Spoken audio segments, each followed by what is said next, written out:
நம்ம அறிவு திருவிழா நடத்தி 4 நாளுக்கு அப்புறம் தான் அவங்களுக்கு தெரிஞ்சிருக்கு இப்படி ஒரு விழா நடக்குதுன்னு. என்ன கேட்கறாங்க, எப்படி நீங்க அறிவு திருவிழா நடத்தலாம், யாரை கேட்டு நடத்துனீங்க, எதுக்காக நடத்துனீங்க, அறிவு இருக்கிறவன் திருவிழா நடத்துறான், அதுவும் அறிவு திருவிழால அவங்களை விமர்சிச்சு பேசிட்டோன்னு கோபம் வேற.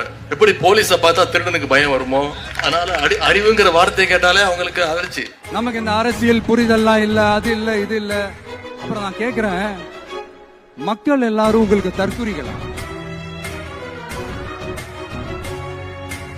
அதே மக்களோட ஓட்டு வாங்க போற நாம தற்குறிகள்னா, அப்ப இவ்வளவு நாள் அதே மக்கள் கிட்ட இருந்தானே நீங்க ஓட்டு வாங்கிட்டு இருந்தீங்க.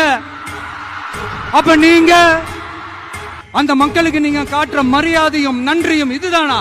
ஒண்ணு மட்டும் சொல்றேன், எழுதி வச்சுக்கோங்க. இந்த தற்குறின்னு சொல்றீங்கல்ல, இந்த தற்குறிகள்லாம் ஒன்னா சேர்ந்துதான் வாழ்நாள் பூரா விடையை கண்டுபிடிக்காத முடியாத அளவுக்கு உங்க அரசியலே ஒரு கேள்விக்குறியாக்க போறாங்க.